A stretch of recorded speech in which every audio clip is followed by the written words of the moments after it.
Well, good morning, everybody, and welcome to the Farzy Show here at the Steven Singer Studios. My name is Marc Farzetta. Nice to have you along. We got Phillies conversation to get into, Flyers conversation to get into as well, and we're going to dip our toes into that Eagles conversation with some Zach Ertz news coming out yesterday. No surprise with Zach Ertz, consummate professional. We'll get to that a little bit more in just a second. Before we do anything else, what the hell, Phillies? Just when I started giving you some faith, just when I started really believing in you, New York happens. So let me start on a positive note. The positive note is, bring it on there, NL East. Let's get back to the NL East as fast as humanly possible. Now on the real stuff. Yesterday I'm watching the game, and it's a tie ball game, and I'm watching everything unfold in front of me, and I see Rhys Hoskins on first base after he worked a walk, and I thought, oh, this is nice. Rhys Hoskins works a walk against Aroldis Chapman. He's standing on first base. Good things are about to happen. And then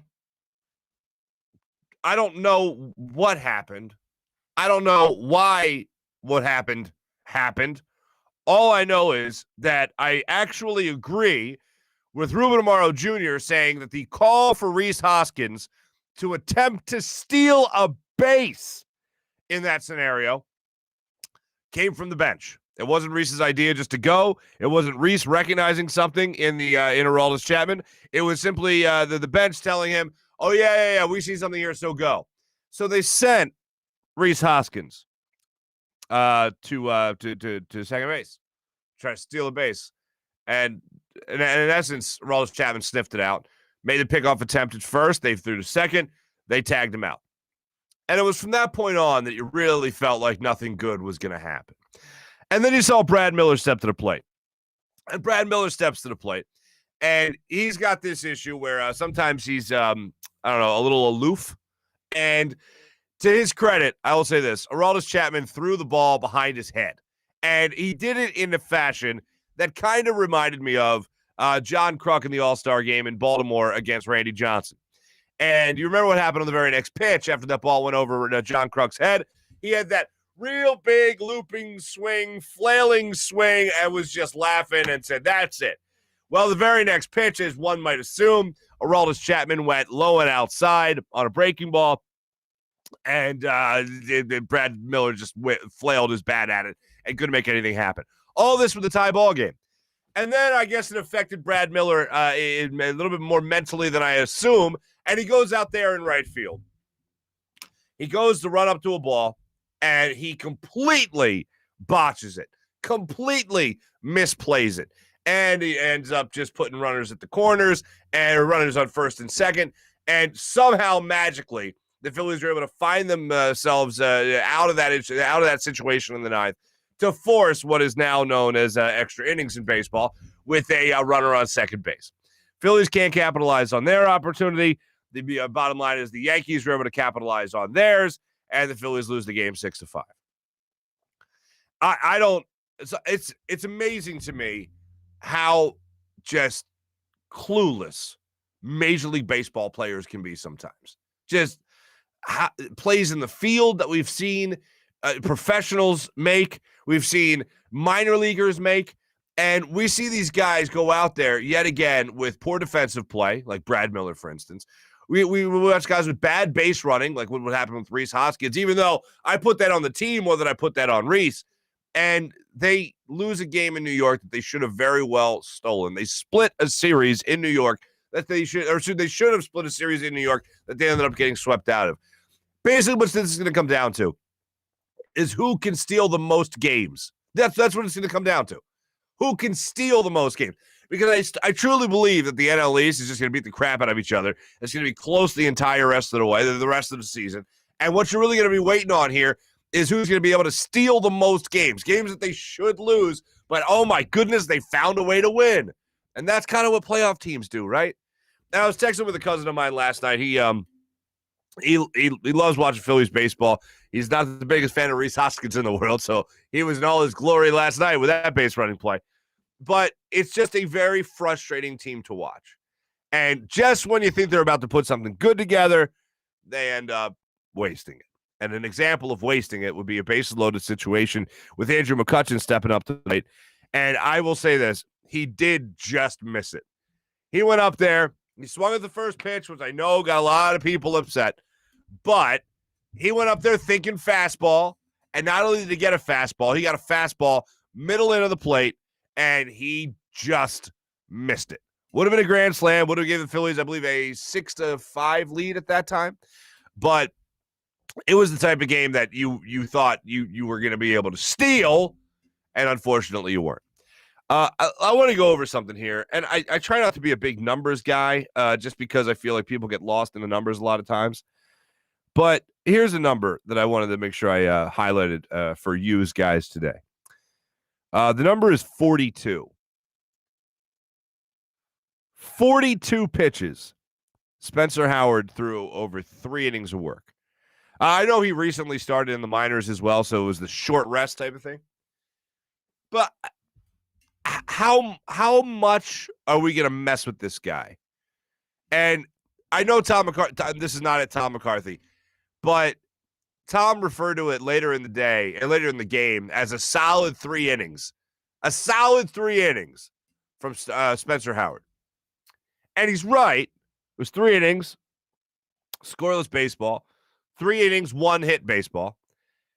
But I would have liked to see you get at least 1 or 2 more innings out of the guy, especially at 42 pitches in 3 innings. That is begging to stay in a baseball game. And unfortunately, that's when it really did become the bullpen game. And that's where the bullpen game reared its ugly head. I think they have botched Spencer Howard. I think it's funny. Dave Dombrowski takes over, and you see a lot of the same mistakes that always happen in in Phillies baseball. Unfortunately, whether that's handling prospects by bringing them up too late, bringing them up too early, not letting them settle in, not handling them well when they get to the major league level. Scott Kingery, I think, is a perfect example of that. There's other guys out there that have pretty solid minor league careers. All of a sudden, they get to the major leagues, and it's like, all right, you're here. So we did the thing where we call you up. How can we mess with you to ensure the fact that you won't have any success at the major league level? That's what I feel like they're doing with Spencer Howard now. I mean, you can go back through another name that jumps to mind is Cody Ashe. If you remember him coming up for the minor leagues, you thought he was going to be a good third baseman for you. Good third baseman? Put him in left field. I'm sorry, what? Put him in left field. Okay. And now we have Dave Dombrowski running the team. And you're still watching the same things happen with Spencer Howard like you see with other prospects as well. It's so unbelievably infuriating. And when I watch this Phillies team, I just consistently see the same mistakes. And now it's also leaked its way into the front office. It's leaked its way into the manager as well. Whether you're sending Rhys Hoskins, whether you're misplaying balls in right field, left field, whatever it might be. And now seeing a guy like Spencer Howard only give you 3 innings of work last night. And I know it was a recent start in the minors, and I know this was supposed to be a bullpen game. But if he's cooking like that, 42 pitches in 3 innings of work, yeah, I know that the thought process is, A, don't want to get him hurt, and B, all right, we'll take him out right there because, his confidence is good being back at the major league level. Yeah, I'd rather let the kid cook. If he's making things happen for himself, let him keep on throwing. So now the Phillies, they have this nice little stretch here. We're going to start it off against the Braves, then you're going to go play the Nationals. Long stretch of games for the Phillies. I could not be more thrilled that they're back in the NL East now and out of the American League East. Cross your fingers that this is when a nice little run starts where you start to really feel like you're making a threat on the Mets, who, by the way, lost yesterday. 2.5 games out of first place. Still the Phillies, unfortunately. By the way, I'm sorry. Today, Mike Sielski. Mike Sielski is today's guest. Take that, comment section. Mike wrote a great article that I mentioned the other day about more or less it was like the 5th grade play, and it was all surrounding Ben Simmons and whether or not he's going to be here in Philadelphia. Ben Simmons, whether or not he'll be traded. What you should get Ben Simmons for his birthday. Excuse me. Still fighting that cold, people. Sorry about that. I thought it was hilarious. I thought Mike did a great job with it. And ladies and gentlemen, Mike's got something for you. I will say that. Mike's got something for you. Mike also talks about his new book, The Rise, Kobe Bryant and His Pursuit of Perfection. So you got to make sure you check out that book when you get the opportunity to check out that book.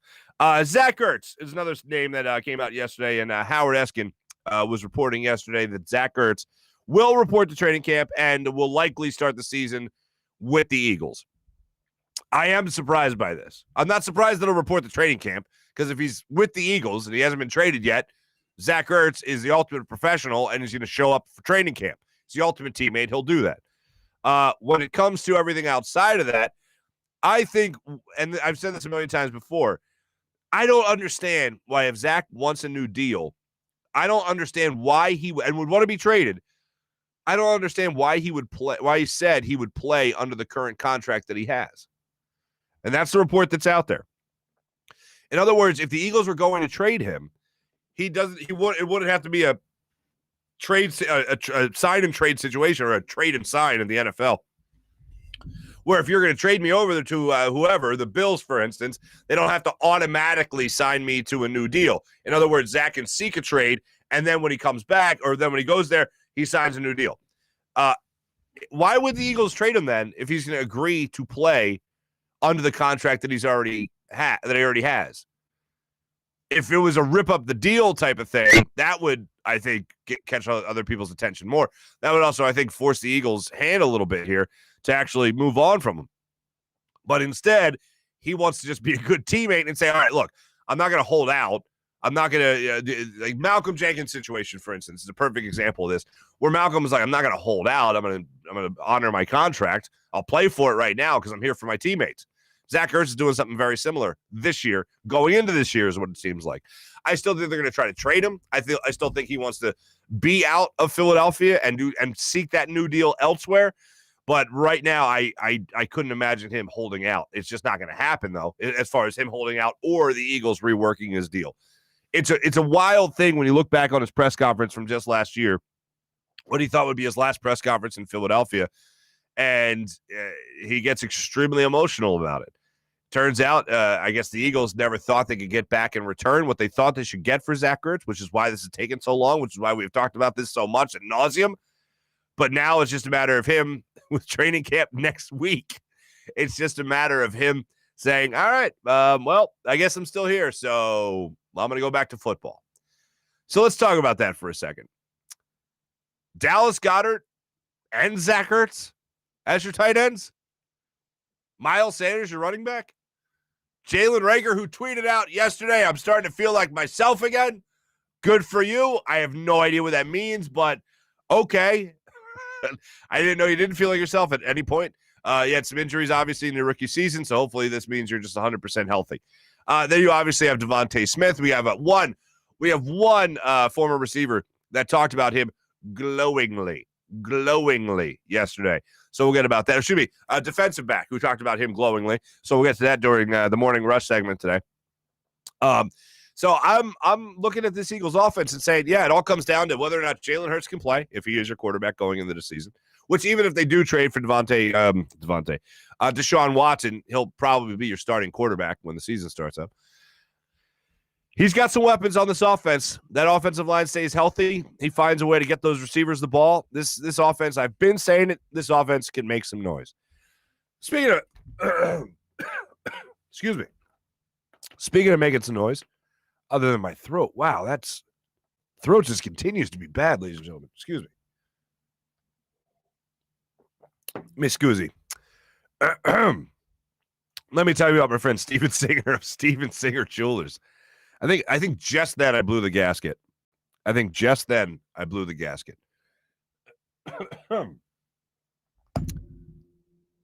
Steven Singer of Steven Singer Jewelers, ladies and gentlemen, at the other corner of 8th and Walnut, right on Jewelers Row in Philadelphia.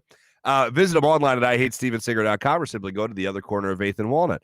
Getting engaged, you got a big gift idea, you got to go to Steven Singer of Steven Singer Jewelers, a real team of jewelry experts standing by at the ready to walk you through all the inventory that they have. No negotiating, by the way, no haggling, no pressure like that whatsoever. You walk in and everything's set at the perfect price every single day.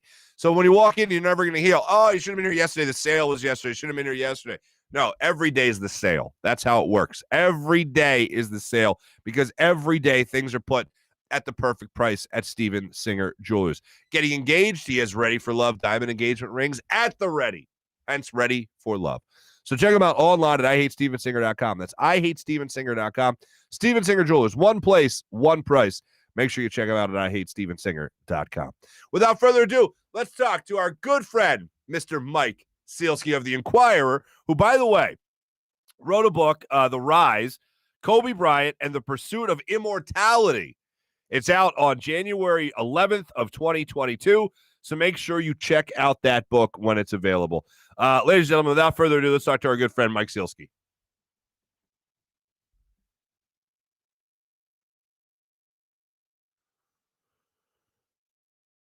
Inquirer, Mr. Mike Sielski joins us. What's going on there, Mike? Just another night in paradise, Mark. I was reading the reviews of the book, and there's some pretty high-profile people, Bob Costas being one of them, who basically said, you got to read this book. Or as you would put it, Mike, you know, at least buy the book. Maybe read it later, but at least buy it. I got 2 kids, man. I got mouths to feed. I don't care if anybody even cracks it open. Just drop the $29 in hardcover for me, or the $12 on Kindle, and I can get Santa can get his kids some decent Christmas presents. I couldn't be more thrilled for you, man. Thanks. There's a lot of hype around the book, and I'm just really excited to actually, yes, not just buy it, but also read it. I'm legit excited about it. I'm responsible for all that hype, so you know. All your burner accounts that are out there. Yes, that's right. I got Eric Jr. on the book promotion, tour there.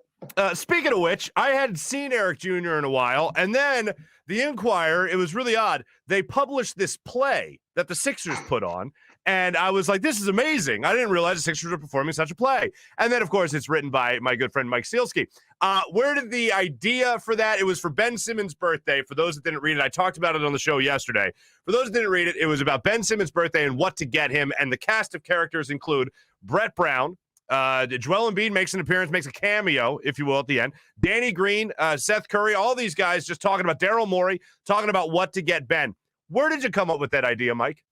I didn't come up with it. A couple of my editors came up with it and said, hey, Ben Simmons' birthday is coming up. It might make a good column to write about what he would get on his birthday or what we should get him. And I said, well, it would be funnier if his teammates and people who knew him were kind of in a text chain discussing what to get him. So, and there was, we all know this. The way the Sixers season ended in the playoffs, there was such rich material, whether it was Doc Rivers saying that the idea that pulling Ben Simmons off of the floor in the fourth quarter was ridiculous, and then going ahead and pulling him off the floor in the fourth quarter later in the Atlanta series, whether it was Joel Embiid kind of, excusing himself from any kind of discussion of this stuff, whether it was Danny Green ripping the fans for ripping Ben Simmons. There was just a ton of material there. So it was fun to have fun with it.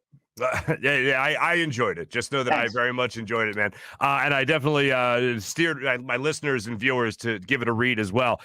Where are you right now on everything with Ben Simmons? The NBA Finals are done, so now we're officially looking at the offseason. Where are you with Ben Simmons and where he stands with the Sixers? I'm still of the opinion it's going to be really hard for him to either come back or have any extended stay if he is still on the team when next season begins, right? It seems to me the classic case of a guy who needs a fresh start. It's interesting. Put it this way, Mark, in like a work situation, right? Like, let's say you have a boss and the boss is telling you to do X. And let me rephrase that. Start over. Let's put it this way. Okay. Let's say you run a company, okay? Let's say you run a company and you have a person underneath you who's telling you, hey, look, if the company's going to do well, we got to do X, Y, and Z. And you as the boss of the company perceive like, I don't know. I don't really trust this guy and what he's telling me. I fire him. You bring in somebody new. The new person comes in and says, hey, guess what? You got to do X, Y, and Z, which is exactly the same thing the guy you just fired had told you. Ben Simmons is that kind of guy. Like, I have a feeling he's going to, wherever else he goes, he's going to hear the same thing that the Sixers were telling him. Okay. You need to shoot more. You need to be more aggressive. You can't be afraid of going to the foul line, all those sorts of things. The question is how he hears those things and whether, because he's in a new place and hearing it from a new source, will he respond to it? And I think the likelihood is he probably will. It's like, okay, well, I've been in Philly 5 years and they're all telling me this, and I was the first pick in the draft and I'm their golden boy and whatever. Well, if he goes to Portland or he goes to the Knicks or he goes somewhere else and another coach and another GM and another owner are telling him, hey, you got to do these things, and they're exactly what the Sixers were telling him, then maybe he'll get it through his head that he needs to do them. Wow. I understand there's plenty of people like that in the world, and a lot of workplaces have that type of guy that just needs to hear it from multiple people and then hear it from another person after that. Where's the drive? Where's just where's the awareness to know that he has to get better? Where has that been? I mean, because he seems to be pretty content with simply being a 3-time All-Star. Yeah, I don't know how much of it is a lack of desire to not want to get better and how much of it is not having had the experience in his career where he had somebody who he regarded as credible pushing him to the extent that he needed to be pushed, right? Like Doc Rivers took the opposite kind of tack that Brett Brown took. Brett Brown finally got to the point where he's like, you got to shoot 1-3 a game. And Ben's like, I ain't shooting 1-3 a game. And Brett's like, oh, okay. And then Brett got fired. Doc was like, we're going to accentuate what Ben does well. I don't want to hear anything about he needs to shoot. He plays great defense. He pushes the ball up court. He's a great passer, yada, yada, yada. We're going to accentuate the positive. And what ended up happening, Simmons had a worse offensive season than he did the previous 3 years he was in the league, and he completely mentally collapsed in the playoffs. So that tack didn't work either, okay? And I think that Simmons is one of these guys who, growing up in Australia in a foreign country, not playing against really top-level competition at that age that he's going to face if he were in an AAU league or on the AAU circuit in the United States, going to a middling SEC program at LSU where he's the man and he gets the run of the place and he's only got to stay 1 year. And then he comes to the Sixers and he kind of gets the run of the place. He's told he's the man.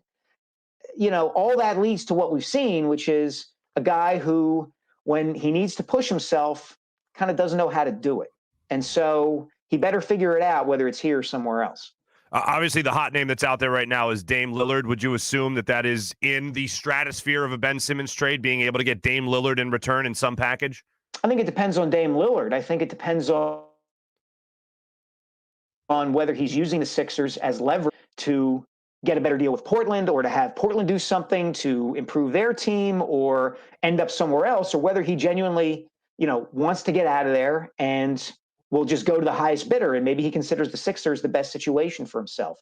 I think a lot of it depends on him. I think if you're Daryl Morey, you got to be making phone calls and he's got to be at the top of your list. He's the best fit on paper. So we'll see. I mean, I'm not particularly optimistic that they're going to make a great deal for him right now because his stock is so low. It might be better to wait till the season begins. He plays a little while. He has a couple good games and everybody's talking about, hey, look, he does all these other things. And so shooting free throws doesn't matter so much. And that's fine in November and December, but everybody still knows that when May and June rolls around, what's coming. There's another hot name on the topic in Philadelphia sports right now, and that name is Zach Ertz. Now, you seem pretty confident, though, Ben Simmons, most likely it's going to be difficult for him to return. Zach Ertz reportedly will be back at training camp with the Eagles, to maybe even start the season with the team. Is that surprising to you, or do you still expect him to be moved? I think Zach is going to be back because that's who Zach is. It still wouldn't surprise me if he were moved at some point. But it's kind of been understood that the Eagles were going to move on from him and he didn't want to be here anymore. But he has such affection for the organization and they seem unable to get what they think market value is for him, that it wouldn't surprise me at this point if he was back with the team. Like, I don't know what's going on there. It was just kind of this assumption that he was going to be traded all along. And, it never happened. I don't know if it was because Howie Roseman wasn't getting what he thought he should get or he wasn't getting anything for Zach Ertz. I find that hard to believe that Ertz had just one bad year and all of a sudden teams are going to give up on him. Right. especially given the circumstances of that bad year and the guy who was throwing him the ball and the offensive line and all of that stuff. So nothing at this point would surprise me one way or another when it comes to Ertz and the Eagles. I think you're right on when you talk about Howie Roseman not getting back what he thought he'd get in return for Zach Ertz. But I also thought Zach hurt his chances of being traded anywhere by saying that he would still play out this season under the current contract. Because at that point, it's like, where's the incentive to trade him if you're the Eagles? And also, where's the incentive to get him now if you're any other team? So I thought those two things kind of went in. Yeah, you're 100% right. And look, I don't think it would be a bad thing if Zach Ertz were back on the Eagles next year, right? Like, you know, maybe he's at the stage of his career where Dallas Goedert is clearly better than he is at the tight end position. But Ertz is not the kind of guy who's going to cause a problem in the locker room. He's not going to be Alshon Jeffrey suddenly leaking stuff to reporters or things like that. He's going to work hard and show up. He's going to do what he's always done for that team. So, you know, if he's back, he's back. If they trade him, well, then it's the end of a great Eagles career in Philadelphia.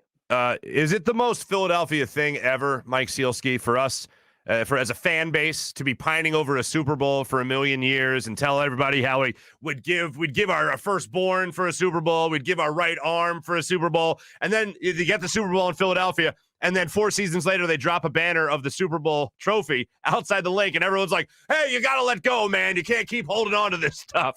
This is the least surprising thing I have ever seen. Mark, let me tell you something.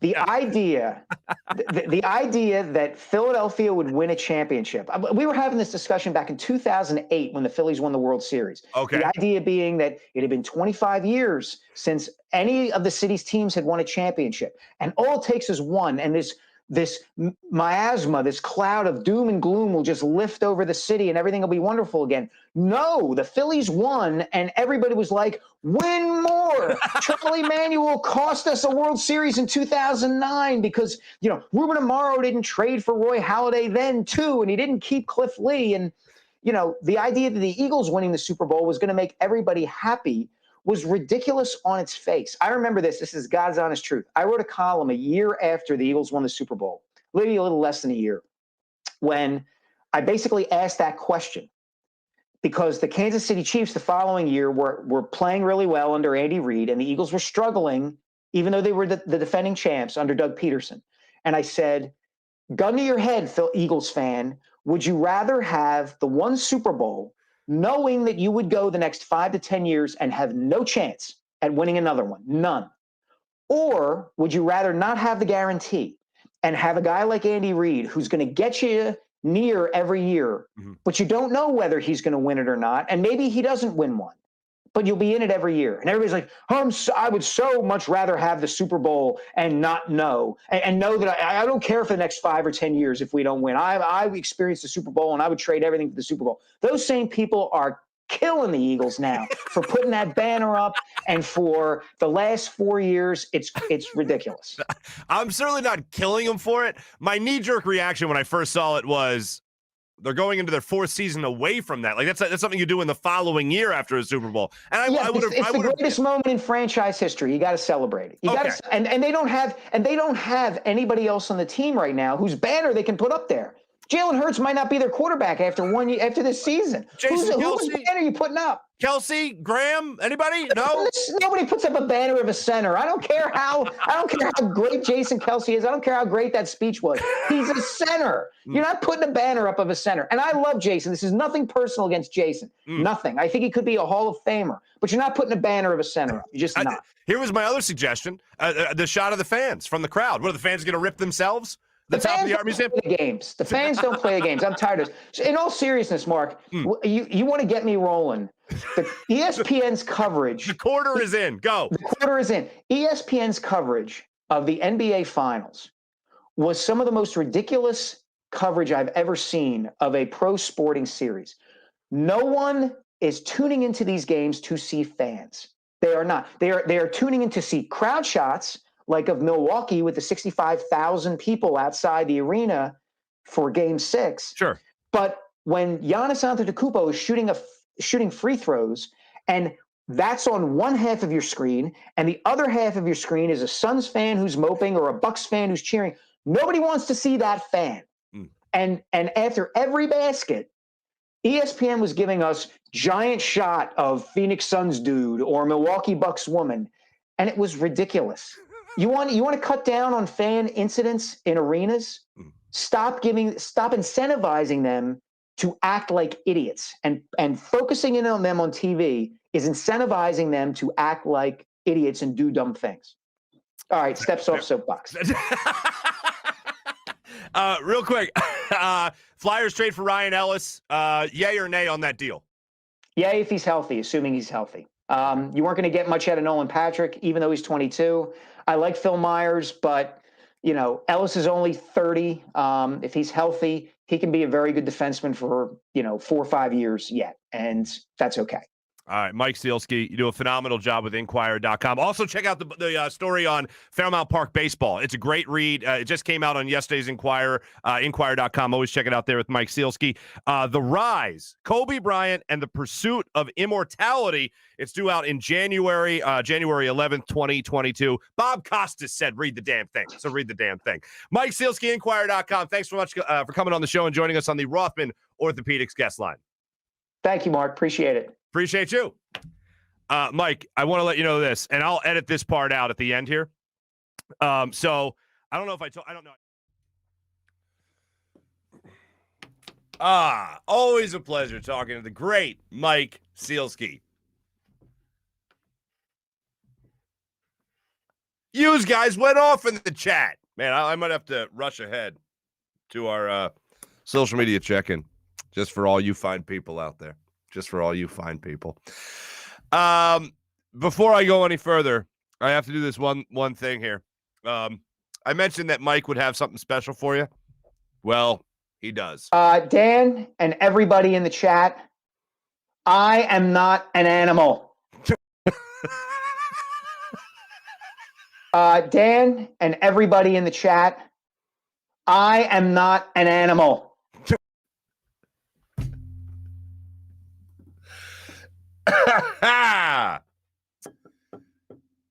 Mike likes to play.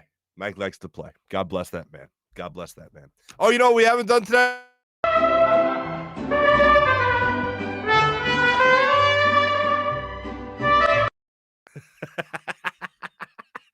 We're having fun here. We're all having fun on the show. Thanks to Mike for joining us on the Rothman Orthopaedics guest line.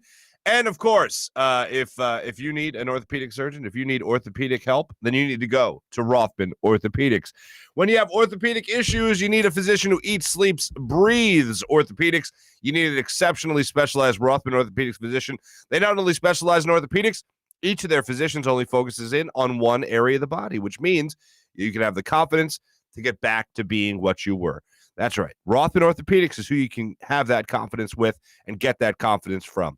Learn more at RothmanOrtho.com. That's RothmanOrtho.com. Rothman Orthopaedics, the official orthopedic partner of the Phillies, Eagles, and 76ers. And how about our friends at Steak and Maine and SteakandMaine.com? Fine dining in the heart of Northeast Maryland. Whether you live in or whether you dine in a more upscale steakhouse or casual bar and patio, right there at Steak and Maine, you'll enjoy the highest quality of prime meats, fresh seafood, world-class oyster bar, and freshly prepared sushi. All that and an extensive wine list, including their own Cavada Cellars wines. Open every day for lunch, dinner, or Sunday brunch. Steak and Maine in Northeast Maryland. Voted #1 place for steaks in America by the Travel Channel and the Cooking Channel. Check it out for yourself. Go to steakandmaine.com for more information. Also, check out our friends at PHLSportsNation.com. That's PHLSportsNation.com. Enhancing your Philadelphia sports fan experience across social media and blog posts as well at PHLSportsNation.com. And FanUp. You got to get in on all the action at FanUp, all the fun you can have. The days of playing fantasy sports alone are over. You can do it in one central location on the FanUp app. Plenty of esports going on right now, baseball going on. Plenty of stuff going on right now with the FanUp app. So make sure you download the app in the App Store right now. Use promo code FANUP. That's promo code FANUP and get 2,000 bonus points just to get you started when you use promo code FANUP for the FanUp app. Answer fun questions throughout the week, rise on their leaderboard, and make sure you win some great brand prizes on the FanUp app. Just be fans. All right, without further ado, let's get into our social media check-in brought to you by Steak and Maine and SteakandMaine.com. What do the good people of Philadelphia have to say? Let me just get this one more time from our good friend Mike Sielski. Dan and everybody in the chat, I am not an animal. So here's what I did. I told Mike about the chat and everything, and I was like, anything you'd like to throw their way, and he said, by all means, I am not an animal. And as I think Benny, I saw point out, was it Benny? No, of course you're not an animal. We love animals. Hey! All right, let's start it off at the top here. No. I'm picturing for Benny, which is what he wrote in the first three comments of the show today. No. I'm picturing when Toby came back to the office and Mike Sielski goes back. Mike Sielski, there I go. Michael Scott goes back to the annex and he sees Toby's desk and he's not there. And then he turns around and there's Toby. Hi, Mike. Hi, Mike.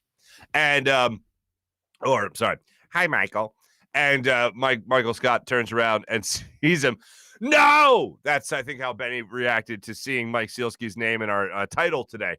Farzy Show with Marc Farzetta featuring special guest Mike Sielski. So Benny obviously doesn't approve. Good morning. The Phillies game felt like an eternity for me. The Phillies game was an eternity. You know what? Thanks for reminding me, Dan. I wanted to see the running time of the game. Do they still put that in the box score? It did feel like forever. It was a 7:05 start time, and that game, which I stayed up to watch, it felt like didn't get done till like 8. Yeah, I wish. 11:30.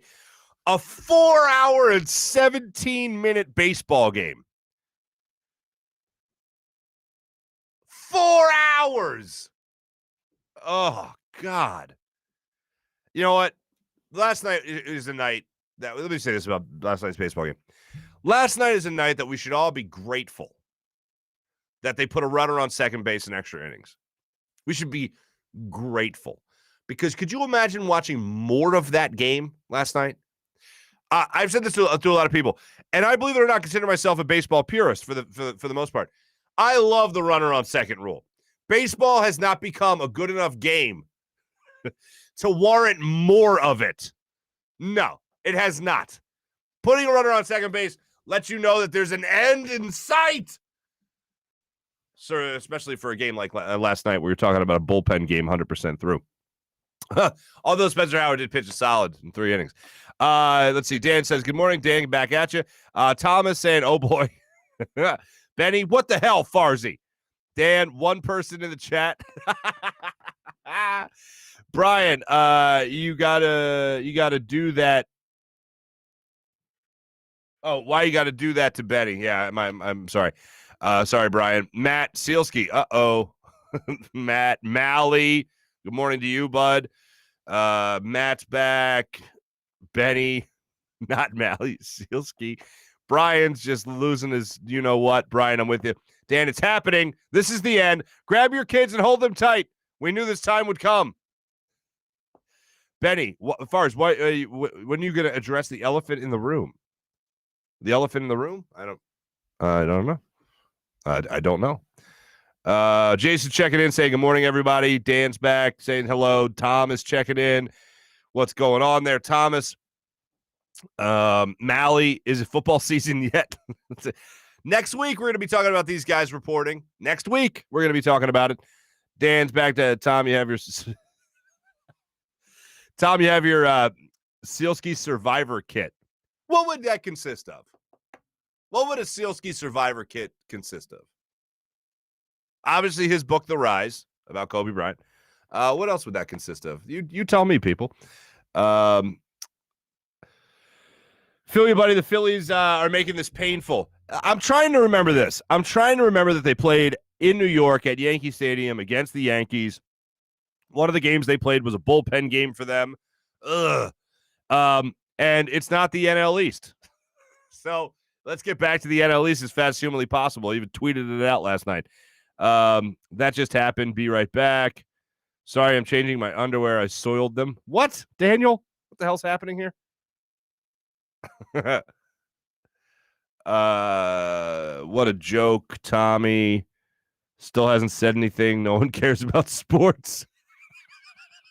April's entered the chat. What's happening, April? Yeah, you guys, wow. All right, I could definitely tell when the Sielski interview started to air. Ertz is a legend, Thomas. I'm not going to disagree with that. I love Zach Ertz.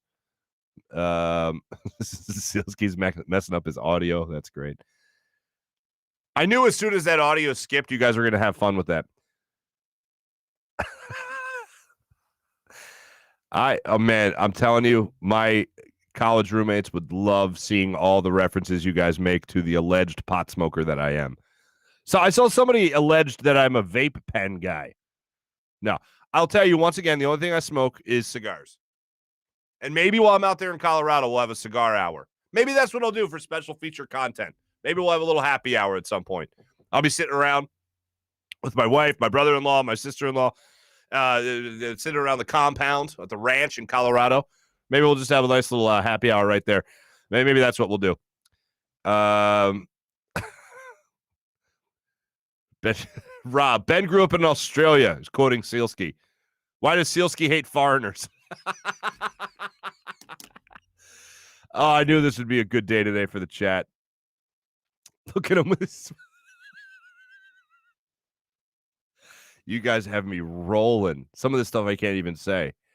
He just called us idiots. Probably can't. Oh, come on. Mike Sielski doesn't hate puppies. What the hell's the matter with you people? Boo this man. We heard that. Fars. What was that at the end? What was that at the end, Mark? Lies? Traitor? What? We love animals. Of course you're not. Exactly. What an animal. I missed something. Yeah, I got nothing. I don't know what's happening there. I missed it live. Oh, don't worry. You'll get it later in the day.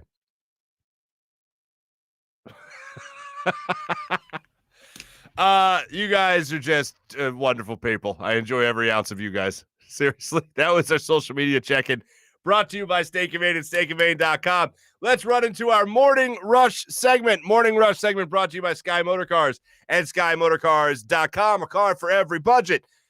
This was the best thing. Oh, I want to get to the NL East standings real quick. I'm sorry, the Braves last night. They lost the Phillies. The Mets did not. The Mets won. Phillies are now 3.5 games out of first place after that 4 hour and 17 minute marathon. Ridiculous. Phillies are 3.5 games out of first place. The 4.5 games out are the Braves right behind them, and now we're going to be seeing them quite a bit right now, as the Phillies and Braves are going to start a nice little series getting underway tonight, as a matter of fact. So I look forward to seeing that series, believe it or not. 4-game set against them, then a 4-game set against the Nationals, and then a 3-game set at Pittsburgh, and then they go back to Washington for a 4-game series there as well, before a 3-game series with the Mets in the first week of August. So the Phillies have a slew of games here against the NL East. This will be a good spot for them to position themselves for the months of September, where you don't see as many divisional games as you're used to seeing. The Phillies, of course, they end the season with 6 games on the road against the Braves and the Miami Marlins. They also have a 3-game series in the middle of September against the New York Mets at New York. So now is the time for the Phillies to give themselves a nice little cushion and maybe make a nice little run to position themselves for the end of that season, the end of this season, because they face the Mets in the middle of September. Then they have 2 weeks left in the season, a little bit more than 2 weeks left in the season, for them to try to play catch-up if, in fact, they need to play catch-up. So we'll see how all that goes. Right now, Phillies 3.5 games out of first place, Braves 4.5 games out of first place before this 4-game series gets underway tonight. Matt Moore is supposed to get the start for the Phillies against, is that Charlie Morton, I think, going? Yeah, Charlie Morton going for the Braves. So we'll see. We'll see how that goes, because we all know how great it is to face the athletes that were once at any point in their careers here in Philadelphia. So we'll highlight that for you guys tomorrow. I wanted to get to this because this is the best thing I saw on the Twitterverse yesterday. Giannis Antetokounmpo, and this is, they're just like us type of moments.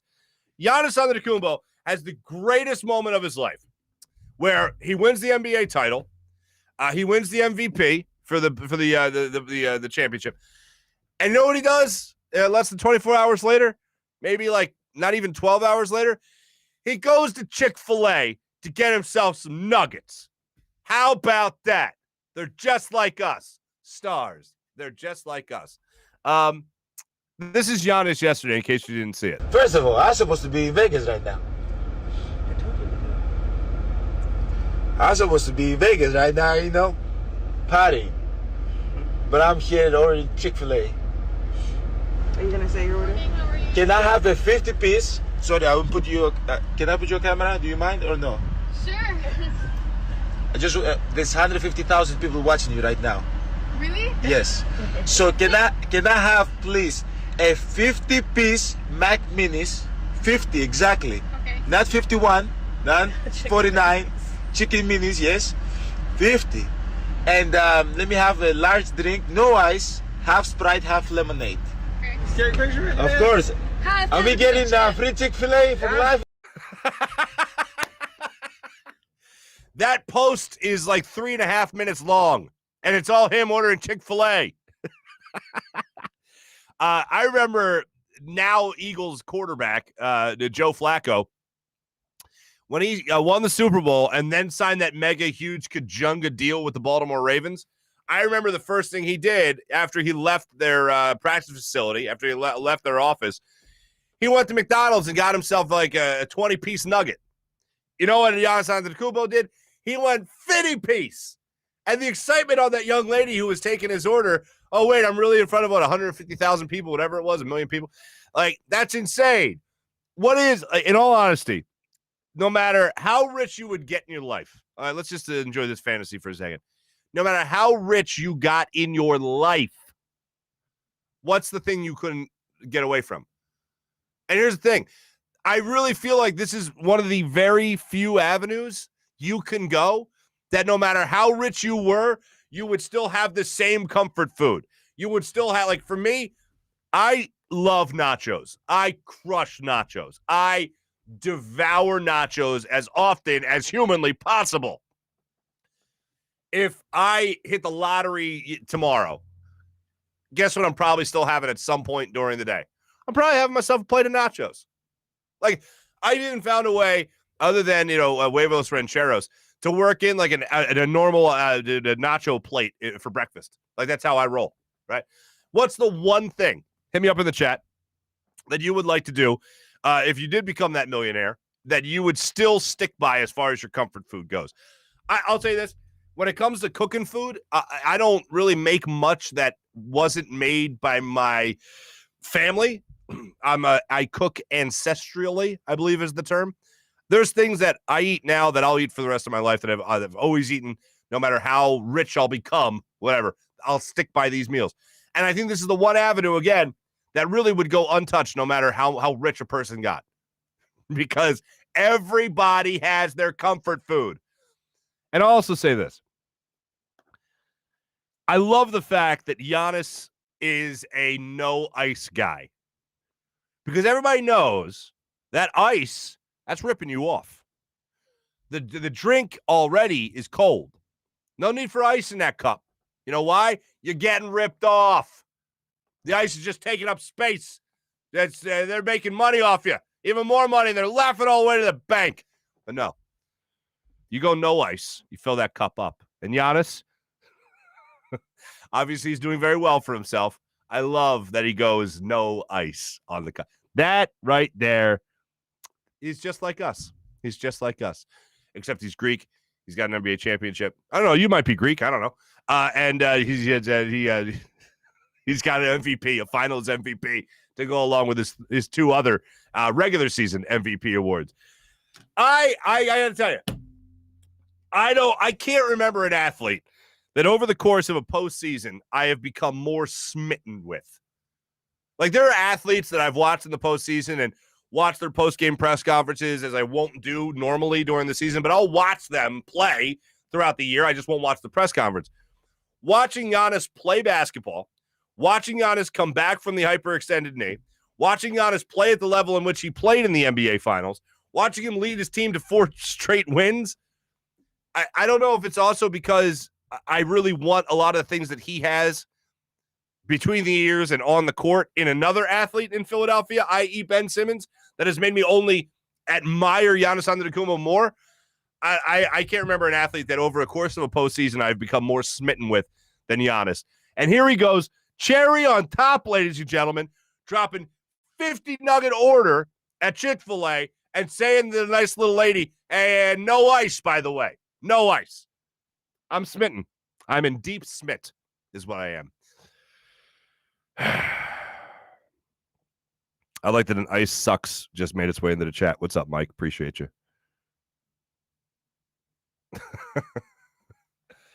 That's what I got for you right there as far as the fellow goes. A couple of names to be looking out for as the trade deadline is inching closer and closer, coming up just 8 days away in Major League Baseball. Aside from my Giannis love, Dante, do you have nachos daily? It's pretty close. Not going to lie. Pretty close.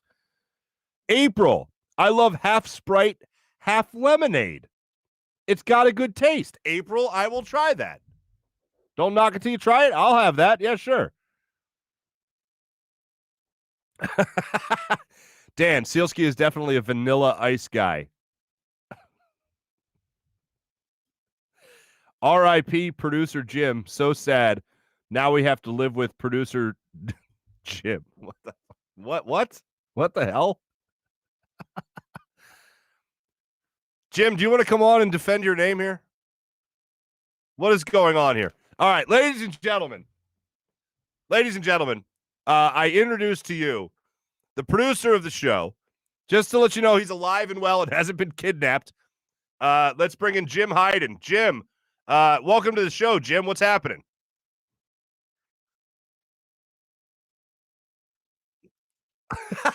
Why are they attacking you in our chat, my friend?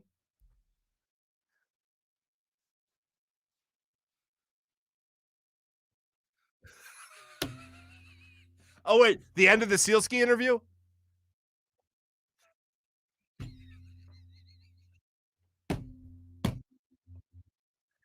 It's early.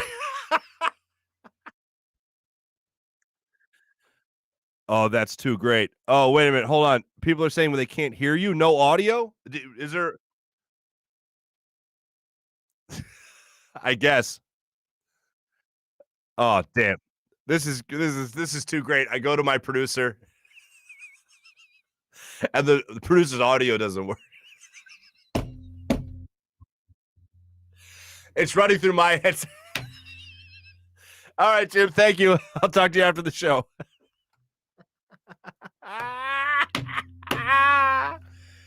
We have fun. We have fun on this show. I had his mic on here. We've never done that before. That was on the fly. That was not rehearsed, but I wanted to give him a chance to defend his name. And Jim was very professional. He called you all a big bunch of fat idiots. Just kidding. No, he didn't. He admitted to leaving a couple extra minutes on the audio with Sielski and I. And that's about it. And I guess that's why people are roasting him right now on Twitter, or excuse me, during our social media check-in. Ladies and gentlemen, a couple of names, as I mentioned earlier, when it comes to baseball.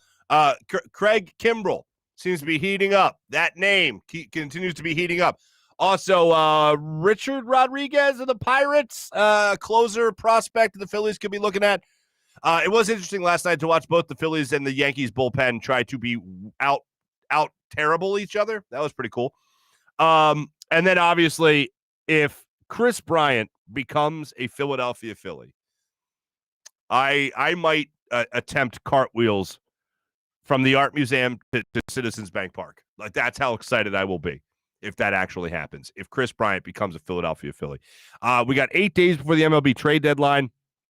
I'll fill you in, Mike. But basically, all Jim said was that he left a couple of seconds of audio there on the Sielski stuff. So we'll get to that a little bit later. Maybe I'll record Jim as my guest for tomorrow, and we'll have him talk about that. So there you go. And you know what I'm going to do later today? Hopefully, if I get the opportunity, because I'll be out shooting Farzy in the field. Maybe I'll find a place where I can get half Sprite and half lemonade, April, and I'll give that a shot. So we'll try it. We'll try it.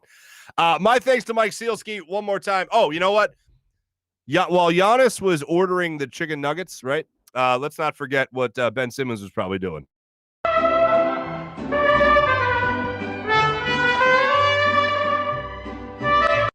I don't know why I find that funny, but I do. Almost as funny as this. Dan and everybody in the chat, I am not an animal. Good times. Good times. Everyone, have a great rest of your day. Thanks for watching the Farzy Show here at the Steven Singer Studios. Jim Hyden produced the program. This is a Buzz Sports Entertainment production. My name's Marc Farzetta, and hopefully my voice and I'll be feeling 1,000 times better by the time tomorrow's show rolls around. Thanks, everybody. Have a wonderful rest of the day. Take it easy.